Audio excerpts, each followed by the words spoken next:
Hello everyone. So welcome to the another session of pharmacotherapeutics. We were in the topic congestive cardiac failure. In continuation to that, today we are going to discuss about the further sections of congestive cardiac failure. So in previous lecture we have discussed about the definition, different types of CCF and what is the underlying pathophysiology of CCF. So today we are going to see about the diagnosis of CCF, how we can diagnose the CCF और CHF. तो CHF को diagnose करने के लिए सबसे पहले हम क्या कर सकते हैं, कल हमने पैथोफिजियोलॉजी में देखा था कि वहां पे ब्लड बहुत सारा डैम हो जा रहा है, पूल हो जा रहा है, जिसकी वजह से बहुत सारा लोड पड़ जा रहा है हार्ट में और जो अपना फ्लूइड है वो स्टेगनेंट ओवरलोड हो जा रहा है और वो प्रेशर हमको पल्मोनरी बेड में भी फील हो रहा है और जिसकी वजह से फिर धीरे धीरे जो अपना ये फ्लूइड है ये लीक होके पल्मोनरी बेड में आना चालू होता है, जिसकी वजह से इफ्यूजन हो रहा है और रेल्स देख रहा है. तो उसके रिलेटेड हम चीजों को डायग्नोज करेंगे.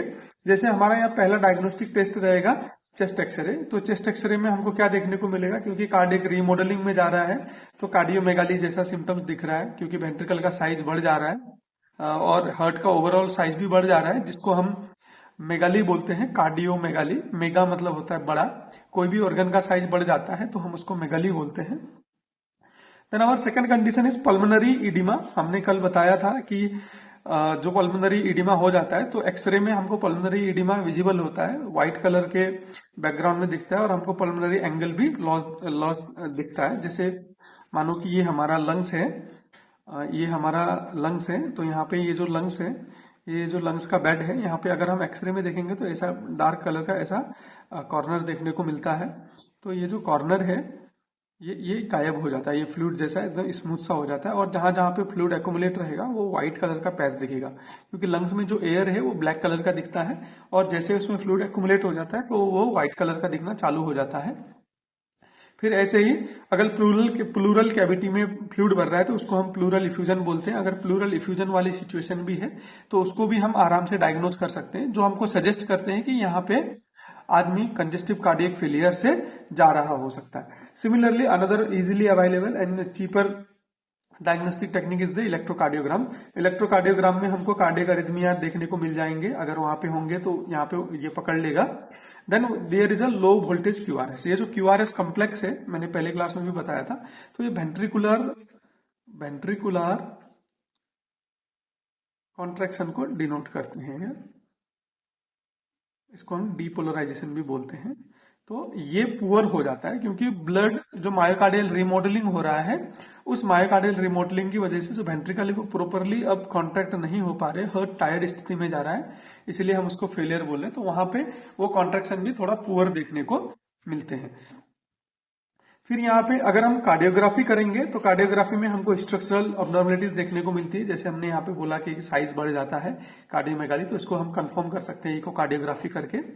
फिर बाकी हम कुछ एडिशनल ब्लड टेस्ट भी कर सकते हैं, जैसे इसमें ब्रेन नेट्रियूरेटिक पेपराइड का लेवल क्या है, इससे हमको मालूम पड़ता है कि वेसल्स कॉन्स्ट्रिक्ट हो रहे कि नहीं हो रहे, कि हमारे उसमें बीपी बढ़ा हुआ है कि नहीं बढ़ा हुआ है. देन ट्रोपोनिन लेवल की कोई कार्डियक सेल की इंजुरी हो रही है या डेथ हो रही है कि नहीं हो रही. ऐसे लिवर फंक्शन टेस्ट भी हम कर सकते हैं. सिमिलरली अदर बायोकेमिस्ट्री भी हम कर सकते हैं, क्योंकि हमने बोला है कि यहाँ पे बहुत हार्मोनल चीजें भी है और मेटाबॉलिक चीजें भी से भी हो सकता है, तो वो सारी चीजें रूल आउट करने के लिए हम एडिशनल टेस्ट भी कर सकते हैं.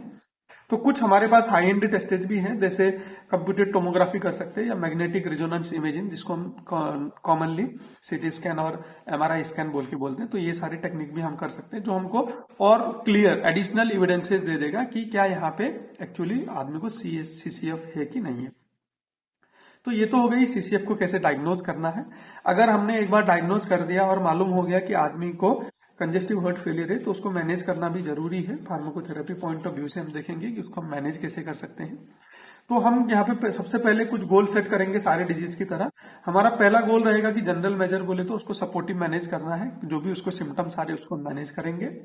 और फिर हमने कल कॉजेज में पढ़े थे कि बहुत सारे कॉजेज हैं, जैसे कार्डियक कॉजेज है तो हम उनको ठीक करेंगे, या फिर सिस्टमिक कॉज है तो हम उनको ठीक करेंगे. जैसे एनीमिया है, अगर हम एनीमिया को करेक्ट करेंगे तो धीरे धीरे सीसीएफ कंडीशन ठीक होते ही चले जाएगा. या फिर सेप्सिस कंडीशन है, तो अगर हम सेप्सिस कंडीशन का या इन्फेक्शन का मैनेज करेंगे तो ऑटोमेटिकली जो अपना CCF है वो रिवर्स होके चले जाएगा।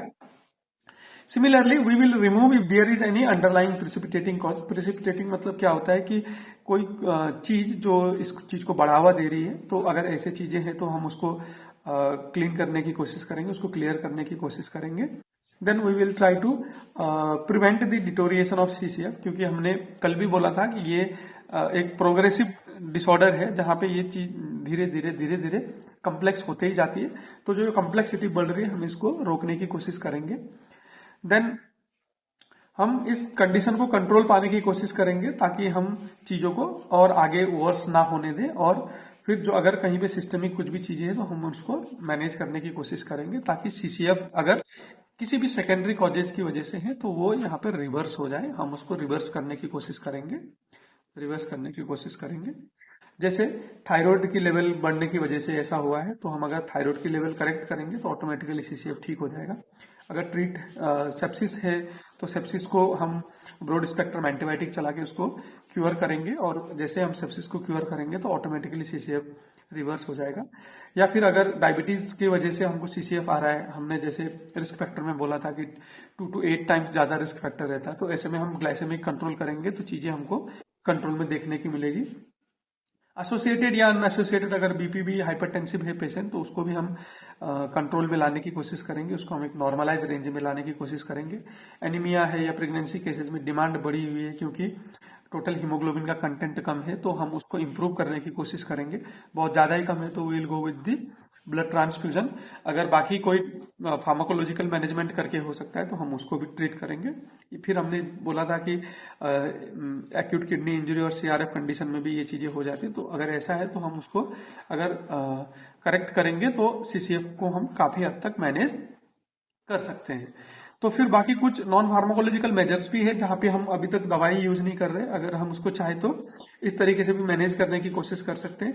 क्योंकि बॉडी में ऑक्सीजन की डिमांड बढ़ी हुई है, तो ऐसे कंडीशन में हम आदमी को क्या करेंगे, पूरा बेड रेस्ट दे देंगे ताकि उसकी जो भी मेटाबॉलिक डिमांड है वो कम हो सके। आदमी अगर पूरा रेस्टिंग स्टेज में चले जाएगा तो उसकी जो बॉडी में जो एक सेलुलर वर्क चल रहा है, मेटाबॉलिज्म चल रहा है, वो कम हो जाएगा। वो कम होगा तो ऑक्सीजन की डिमांड ओवरऑल बॉडी में कम हो जाएगी और जो ये सिम्टम है ये धीरे धीरे करके कम होना चालू हो जाएंगे। अगर आदमी स्टेबल हो गया है तो फिर हम माइंडफुल मील्स देंगे, क्योंकि ये भी कितना ऑक्सीजन चाहिए इसको डाइजेस्ट करने में, इससे एनर्जी निकालने में, उस चीज को भी करता है। और लॉन्ग टर्म में भी ये चीजें इसको कंट्रोल रखने में अच्छा है। ऐसे लॉन्ग टर्म में अगर आदमी एक बार क्योर होके चले गए और CCF का रिलैप्स नहीं है तो वहां पे हम स्लो वेट लॉस कर सकते हैं। और वेट लॉस कैसे करना है हमने हाइपरटेंशन में डिटेल में देखा था कि हम बहुत सारे टाइप के एक्सरसाइज कर सकते हैं, फिर डैश डाइट वाला अप्रोच ले सकते हैं, तो ये सारी चीजें हम कर सकते हैं। और हम सोडियम का इंटेक एकदम से कम कर देंगे, क्योंकि हमने पहले भी बोला है कि सोडियम को हम राम जैसे ट्रीट करेंगे तो वाटर को सीता जैसे ट्रीट करना पड़ेगा। जहां जहां सोडियम जाएगा ऑस्मोसिस मेंटेन करने के लिए वहां वहां वाटर जाएगा। और CCF कंडीशन में तो ऑलरेडी फ्लूइड कंजेशन में है, फ्लूइड ओवरलोड में है, तो ये उसको और वर्स कर देगा। तो हम सोडियम को कम करेंगे ताकि हमारे बॉडी में वाटर कम रिटेंट रहे। कम रिटेंट रहेगा तो कार्डियक आउटपुट भी कम होगा और ओवरऑल जो अपना प्रीलोड और आफ्टर लोड है वो कम हो जाएगा। तो जो पूलिंग और कंजेशन है वो भी कम हो जाएगा और CCF में रिलीफ मिलेगा। फिर बाकी नॉन फार्माकोलॉजिकल मेजर्स जो हमने लाइफस्टाइल मॉडिफिकेशन की बातें करी थी वो सारे हाइपरटेंशन की तरह हम यहाँ भी फॉलो करेंगे। एक बार आदमी स्टेबल होकर घर चले जाएगा तो हम उसको, अगर BMI अब नॉर्मल है तो उसको नॉर्मलाइज करने की, अल्कोहल, स्मोकिंग, वो सारी चीजें हम वही वाला अप्रोच लेंगे। तो इसके लिए आप वहां पे जाकर रिफर कर सकते हो। मैंने हाइपरटेंशन वाले पार्ट 1 में ये सारी चीजें डाली हुई है, मैं उसका लिंक भी यहाँ पे डिस्क्रिप्शन में डाल दूंगा, तो आप वहां पे जाकर डिटेल में देख सकते हो। देन सिमिलरली अगर कोई ड्रग की वजह से अगर कार्डियक इंजरी हो रही है तो ऐसे ड्रग को हम डिसकंटिन्यू करेंगे, हम सेफर अल्टरनेटिव ढूंढने की कोशिश करेंगे। और प्रॉपर वेंटिलेशन मतलब हम ऑक्सीजन सप्लाई को भी एकदम मेंटेन करके रखेंगे। और फ्लूइड रिमूवल, अगर कहीं पे इफ्यूजन हो गया है, ऐसा सिचुएशन है, तो हम फ्लूइड ओवरलोड को मैनेज करेंगे। वो डायलिसिस करके हो सकता है या डायलिसिस चला के हो सकता है, कैसे उसको हम मैनेज कर सकते हैं उसको हम मैनेज करने की कोशिश करेंगे ताकि इससे जो इंसल्ट हो रहा है इंसल्ट को कम से कम पे रख सके। फिर ऐसे ही आता है stress reduction and counselling session. अगर आदमी क्योर हो जाए या ड्यूरिंग वो टाइम पे भी आदमी जितना पैनिक रहेगा, जितना स्ट्रेसफुल सिचुएशन में जाएगा, उतनी कंडीशन ओवर्स होते हुए जाएगी। तो हमको आदमी को स्ट्रेस फ्री रहने के लिए उसको इनकरेज करना पड़ेगा और उसको एजुकेट करना पड़ेगा कि हम सीसीएफ को ट्रीट कर सकते हैं, ऐसे पैनिक होने की कोई भी जरूरत नहीं है।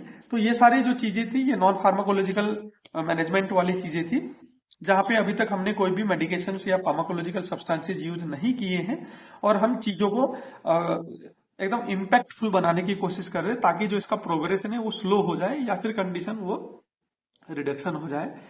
अब हमारे पास कुछ फार्माकोलॉजिकल मेजर्स है जहां पे हम लोग कुछ मेडिसिन यूज कर सकते हैं जो हमको सीसीएफ कंडीशन को मैनेज करने में हेल्प कर सकता है।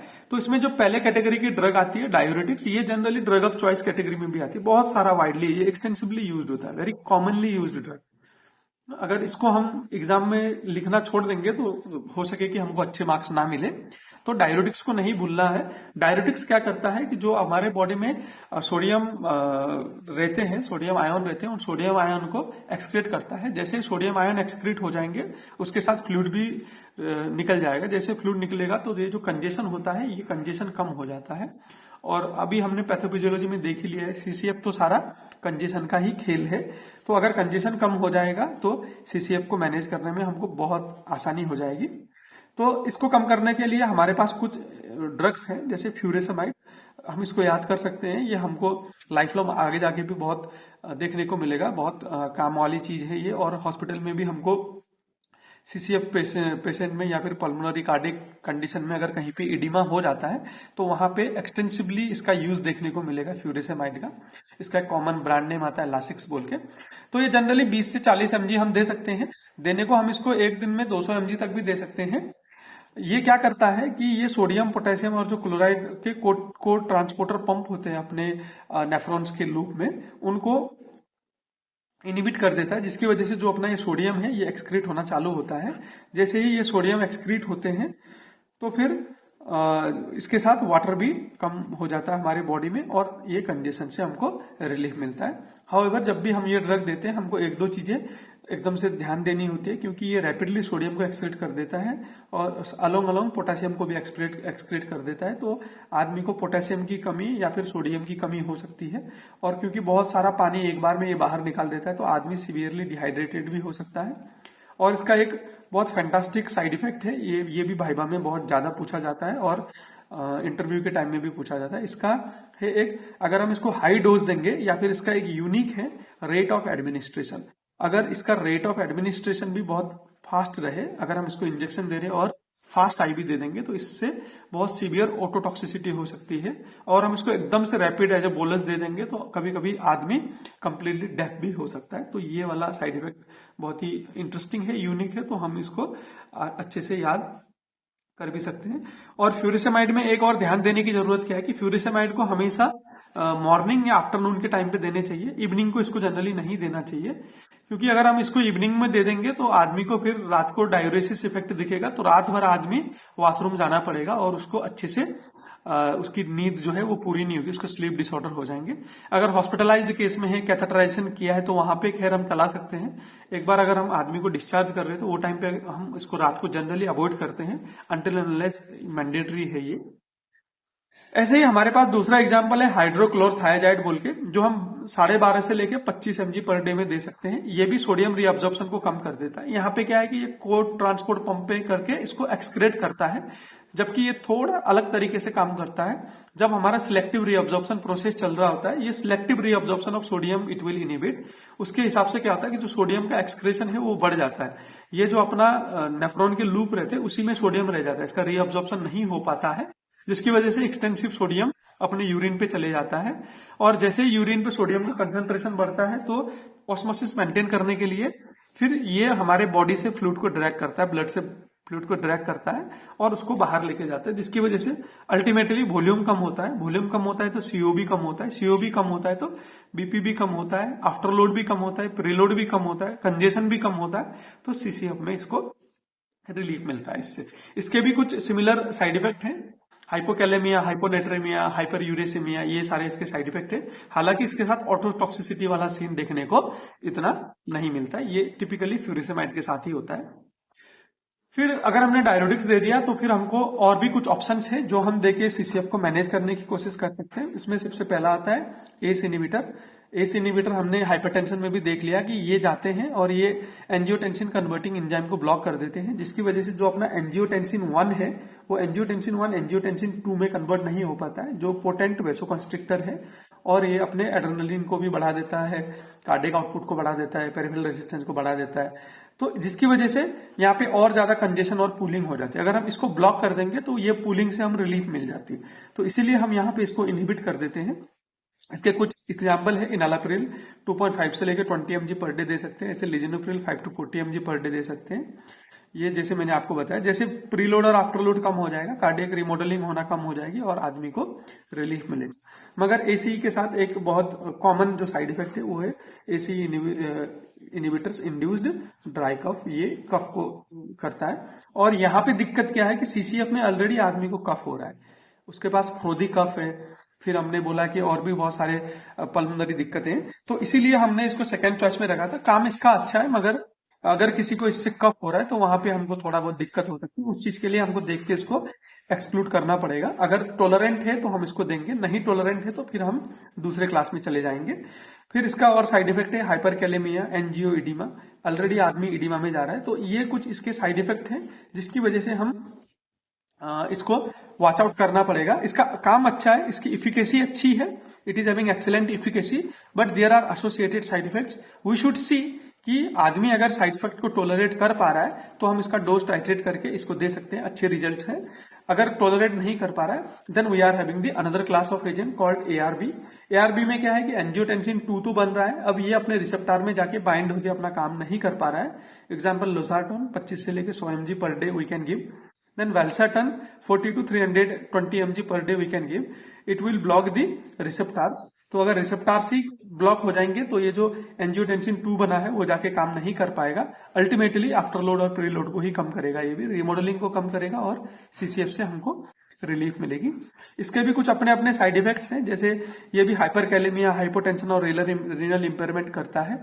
हाउएवर इसके साथ जो कफ वाला सीन है और इडेमा वाला सीन है वो कम है, तो हम अगर आदमी को ये टॉलरेंट नहीं है तो हम एआरबी का ऑप्शन ले सकते हैं। Then our fourth class of agents are beta blockers. तो बीटा ब्लॉकर्स में क्या है कि we are having some drugs like carvedilol, metoprolol. ये क्या करते हैं, ये ओवरऑल जो अपना हार्ट का वर्कलोड है उसको कम करते हैं, हार्ट रेट को कम कर देते हैं। हार्ट रेट को कम करेंगे तो क्या होगा, जो अपना कार्डियक आउटपुट है वो कम हो जाएगा। कार्डियक आउटपुट कम हो जाएगा तो जो कार्डियक का वर्क है वो भी कम हो जाएगा। ये अगर वर्क कम हो रहा है तो जो कार्डियक रिमॉडलिंग हो रहा है वो कम होगा। कार्डियक रिमॉडलिंग नहीं होगा तो आदमी को सीसीएफ से रिलीफ मिलेगा। मगर इसके साथ भी कुछ साइड इफेक्ट है, जैसे ब्रेडिकार्डिया, हाइपोटेंशन, फटीग। इसका जो बेसिक है वो क्या है कि ये बीटा ब्लॉकर है, तो ये बीटा 2 रिसेप्टर्स हमारे लंग्स में मिलते हैं और हमने देखा है कि सीसीएफ में लंग्स भी बहुत ज्यादा इन्वॉल्व हो रहे हैं, तो वहां पे हमको वॉच आउट करना पड़ेगा। आदमी को अगर पहले से डिस्निया हो रहा है वहां पे हम बीटा ब्लॉकर देंगे तो इसके साथ भी एसोसिएटेड साइड इफेक्ट है, क्योंकि ये तीनों भी ड्रग के साथ कुछ तो दिक्कत है, हम सीसीएफ में नहीं दे पा रहे। इसीलिए हमारे पास जो सबसे फर्स्ट लाइन ट्रीटमेंट बन जाता है वो डायरेटिक्स बन जाता है। होप यहाँ पे आपको चीजें समझ में आ रही हो और यही चीजें आप कल केस स्टडी में भी इसके साथ लॉजिकल रीजनिंग कर सकते हो। Hope this is clear to you. अगर आपको क्लियर नहीं हुआ तो मैं फिर से एक बार रिपीट कर देता हूं। डायरेटिक्स ड्रग ऑफ चॉइस है, क्योंकि excellently they will reduce cardiac output along with sodium excretion and water excretion. तो जो हमारे हार्ट में कंजेशन को कम कर देते वो तो ड्रग ऑफ चॉइस है। फिर हमारे पास अच्छी इफिकेसी में आता है एस इनिबिटर, मगर इसके साथ कुछ इश्यूज है, जैसे ड्राई कफ और एंजियोइडिमा जो इस आदमी में वर्स हो सकती है। अगर ये टॉलरेट हो रहे तो हम इसके साथ जाएंगे, नहीं तो एआरबी के साथ जा सकते हैं। काम बीटा ब्लॉकर का भी अच्छा है क्योंकि इसमें पल्मोनरी इन्वॉल्वमेंट है। आदमी वैसे ही डिस्निया, ऑर्थोपनिया और पैरोक्सिस्मल नॉक्टर्नल डिस्निया में जा रहा है, तो वहां पे भी दिक्कतें हो सकती है, तो उसको भी हमको वॉच आउट करना पड़ेगा। हाउएवर अगर आदमी को आस्थमा या फिर कोई और रेस्पिरेटरी डिसऑर्डर है, सीओपीडी है, तो वहां पे तो हम फिर एक्सक्लूसिवली बीटा ब्लॉकर को निकाल देंगे। तो ये चीजें हमको देखनी पड़ेगी इनको यूज करने से पहले। फिर हमारे पास कुछ और ऑप्शंस हैं, जैसे एल्डोस्टेरॉन एंटागोनिस्ट। ये एल्डोस्टेरॉन एंटागोनिस्ट भी अपने डायरेटिक्स की तरह ही काम करेंगे, मगर ये एक जो हाइपोकैलेमिया वाला सीन होता है जहां पे पोटेशियम कम हो जाता है, ये उसको प्रिवेंट करेगा। अगर हमको लंबे समय तक डायरेटिक्स देना है तो शुरू में हम फोर्स्ड डायलिसिस कराएंगे, लूप डायरेटिक्स को देके, फुरोसेमैट को देके। फिर 4-5 दिन के बाद हम उसको अल्डोस्टेरोन एंटागोनिस्ट से रिप्लेस कर देंगे, ताकि पोटेशियम बहुत ज्यादा कम ना हो बॉडी से, फिर आदमी को उसके अलग से दिक्कत देखने को मिलेंगे ऑक्सीजन पोटेंशियल रिलेटेड। ऐसे हमारे पास एक टेम्पोररी सॉल्यूशन है वेसोडाइलेटर। अगर हम वेसोडाइलेटर दे देंगे तो वेसल्स पूरे डायलेट हो जाएंगे, तो जो हर्ट में ज्यादा फ्लूइड आके लोड हो रहा है वो लोड अचानक से कम हो जाएगा और आदमी को रिलीफ मिलेगा। जबकि ये एक परमानेंट सॉल्यूशन नहीं है। सॉल्यूशन तो यही है कि हम फ्लूइड को मेंटेन करें, फ्लूइड को पूलिंग करना कोई लॉन्ग टर्म सॉल्यूशन नहीं है, बट शॉर्ट टर्म के लिए ये काम कर सकता है। प्रीलोड घटाता है तो सीसीएफ से रिलीफ देता है। इसके भी कुछ साइड इफेक्ट है, हेडेक एंड हाइपरटेंशन, जो जनरली वेल टोलरेटेड रहते हैं। फिर एक इसमें से जो हमारा इंपॉर्टेंट ड्रग आता है वो है कार्डियक ग्लाइकोसाइड्स। डायरेटिक्स के साथ जनरली आपको इसका कॉम्बिनेशन देखने को मिलेगा। ये इतना कॉमनली भी यूज नहीं होता है, क्योंकि इसके साथ एसोसिएटेड एडवर्स ड्रग रिएक्शन भी बहुत ज्यादा है। क्योंकि इसके एडवर्स ड्रग रिएक्शंस बहुत ज्यादा है, तो फिर इसको हमको कॉशियसली यूज करना पड़ता है। इसमें कुछ एग्जांपल्स है, डिजॉक्सिन, डिजिटॉक्सिन ऐसे। तो हम एक डिजॉक्सिन वाले ड्रग का एग्जांपल लेके देखते हैं, जिसका डोज बहुत कम है, वेरी पोटेंट ड्रग। 0.125 से लेके 0.25 mg दे सकते हैं हम एक दिन में, इतना ही दे सकते हैं।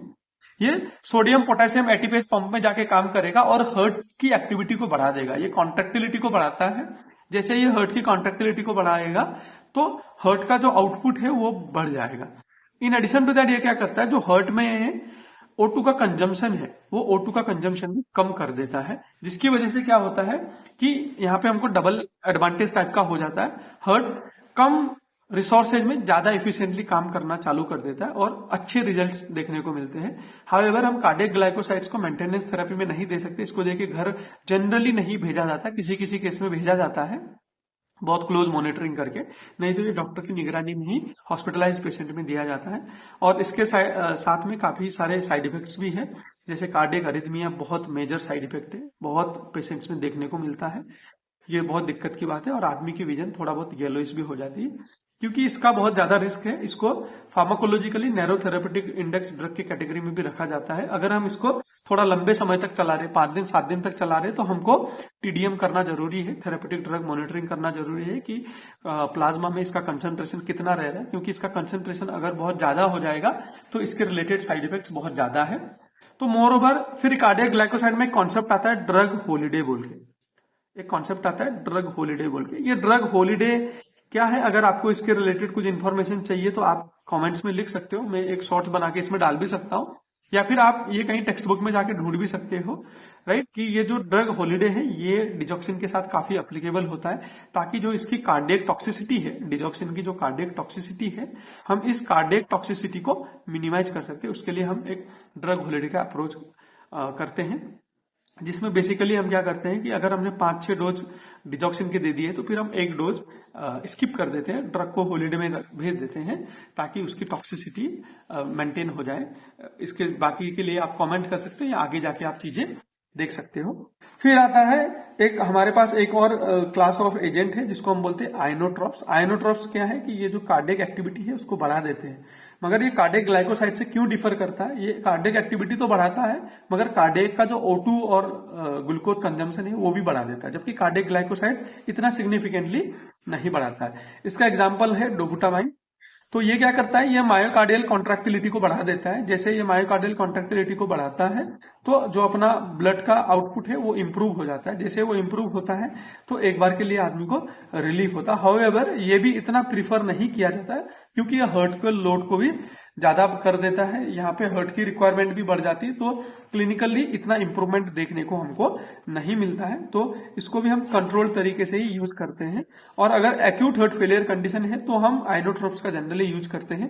क्रोनिक केसेस में इसका इतना कोई एडवांटेज देखने को नहीं मिलता, क्योंकि अगर हम वहां पे कॉन्ट्रैक्टिलिटी एकदम बढ़ाने की कोशिश करेंगे तो जो हमने पैथोफिजियोलॉजी में देखा है कि यहाँ पे ये जो रिबाउंड मैकेनिज्म हो रहा है, ब्लड फ्लो बढ़ भी जाता है तो रिबाउंड मैकेनिज्म होके फिर से इंसल्ट बढ़ सकता है। तो इसकी वजह से हम आइनोट्रॉप्स को क्रोनिक कंडीशन में इतना ज्यादा प्रीफर नहीं करते। हाउएवर एक्यूट के लिए ये वाइडली प्रीफर होते हैं। तो this is how we could manage the congestive cardiac failure. तो ऐसे हम उसको मैनेज कर सकते हैं। तो हम बाकी और भी कुछ अप्रोच अपना सकते हैं। जैसे स्टेटिन थेरेपी है, ये इजेक्शन फ्रैक्शन को इंप्रूव करता है और रिस्क ऑफ सीएचएफ को कम करता है। अब ये कैसे करता है, क्यों करता है, इसका मैकेनिज्म अभी तक हमको एकदम वेल स्टेब्लिश्ड या वेल नोन नहीं है, बट हाँ एविडेंस में हमको ये देखने को मिला है कि स्टेटिन थेरेपी देने से इजेक्शन फ्रैक्शन कंट्रोल होता है, बढ़ता है, और जो इसका रिस्क है सीएचएफ होने का वो मिनिमाइज होके नीचे चले आता है। ऐसा है। तो फिर हमको यहाँ पे एक बहुत बड़ा रेड फ्लैग है, ऐसे कंडीशन में हमको NSAID एकदम से यूज नहीं करने हैं और मेटफॉर्मिन हमको यूज नहीं करना है। अगर किसी का ग्लाइसेमिक इंडेक्स ज्यादा है, ज्यादा ग्लूकोज है, अगर उसका हम HbA1c ले रहे हैं, ये ले रहे हैं और हमको दिख रहा है कि ग्लूकोज अनकंट्रोल है, तो वहां पे हम मेटफॉर्मिन नहीं जाएंगे, क्योंकि मेटफॉर्मिन एसिडोसिस कराता है, सिस्टेमिक एसिडोसिस कराता है। मोटा मोटी हिसाब से ये जो है, ये ऑक्सीजन प्रोडक्शन वाला जो साइकिल है उसको हैम्पर करता है। कौन हैम्पर करता है? मेटफॉर्मिन। तो ऑलरेडी पेशेंट्स को ऑक्सीजन की कमी हो रही, डिमांड नहीं पहुंच रहा है, तो इस सिचुएशन में हम मेटफॉर्मिन और NSAIड्स को नहीं यूज करेंगे, क्योंकि NSAIड भी वेसल्स को कॉन्स्ट्रिक्ट कर देते हैं। तो ये दोनों जो ड्रग है ये बहुत बड़े रेड फ्लैग है। इसको आप हॉस्पिटल के लिए या फिर एग्जाम पॉइंट ऑफ व्यू के लिए, वाइवा पॉइंट ऑफ व्यू के लिए हमेशा याद रखिएगा। देन हमको यहाँ पे ये जानना है कि सीएचएफ को हम आराम से मैनेज कर सकते हैं, कोई पैनिक होने की जरूरत नहीं है। हाउएवर इसको डिटेक्ट करना जरूरी है। अगर हम इसको जितना जल्दी डिटेक्ट करेंगे उतना इसका प्रोग्रेशन है वो कम रहेगा और हम उसको आराम से मैनेज कर सकते हैं। तो heart failure isn't an end of heart beat. इस हार्ट फेल हो जाना मतलब ये नहीं है कि हार्ट पूरा बंद हो गया है। It is a reminder that every beat needs support. तो हमको इसमें सपोर्ट चाहिए और उसको रिवर्स करने में हेल्प कर सकता है। ये वही वाली बात है कि अगर मेरे को एक बैक एग्जाम लग गया तो इट डज नॉट डिसाइड कि मेरा लाइफ खत्म हो गया।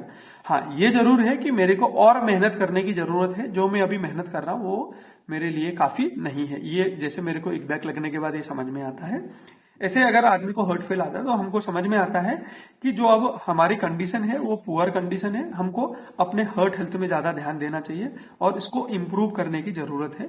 ये हमारे लिए लेसन है। तो जो अपना हार्ट हेल्थ है उसके लिए क्या है, ईट हेल्थी स्टे हेल्थी। मैंने 3 चीजें बोली हैं जो हार्ट के लिए एक फ्यूल का काम करती हैं। वो 3 चीजें हैं, अच्छी नींद, good sleep, sound sleep, good food,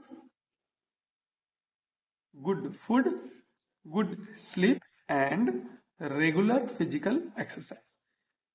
ये 3 चीजें रहे हमारे हार्ट को। ये 3 चीजें चाहिए एज ए सैलरी में और ये हमारा लॉयल है लाइफ टाइम के लिए। अगर हम ये 3 चीजें हार्ट को अच्छे से दे सक रहे हैं तो हमारा कार्डियक हेल्थ बहुत अच्छा रहेगा। Hope you all students will take care of your heart and stay a healthy life also. So having said that, we'll just have a quick recap of today's class. Then we are going to end the class. Diagnosis में X-ray, ECG, echo, blood test and some sophisticated tests like CT and MRI.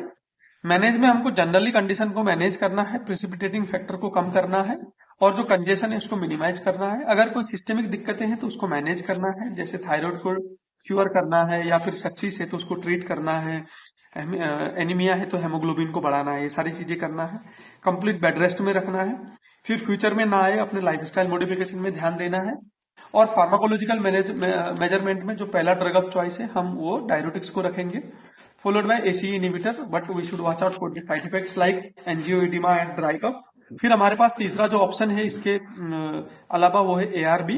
फिर आता है beta blocker, जबकि pulmonary condition में beta blocker को हमको watch out करना जरूरी है। फिर आता है अल्डोस्टेरॉन। अगर लॉन्ग टर्म डायरेसिस करना है तो हम अल्डोस्टेरॉन एंटागोनिस्ट में जाएंगे, क्योंकि ये हाइपोकैलेमिया जैसे ADR से काउंटर करने में हेल्प करते हैं। Vasodilator short term solution but not good for long term solution. Cardiac glycoside good choice but narrow therapeutic drug, हम इसको हॉस्पिटलाइज पेशेंट में ही ज्यादा प्रीफर करते हैं। फिर आता है आइनोट्रोपिक ड्रग, एक्यूट के लिए बहुत अच्छा है, क्रोनिक के लिए not good choice again. So we should watch out कि क्या जरूरी है क्या नहीं जरूरी है। स्टेटिन थेरेपी हम चालू कर सकते हैं which thought to improve the ejection fraction and risk of cardiac failure will be less. NSAID and metformin बिग रेड नहीं देना है। फिर CHF को हम मैनेज कर सकते हैं, इसके लिए हमको क्या करना है, अपनी लाइफस्टाइल को मॉडिफाई करना है। Keep your heart healthy by good food, complete sleep and regular physical exercise. Having said that, thank you for attentively listening today's class also.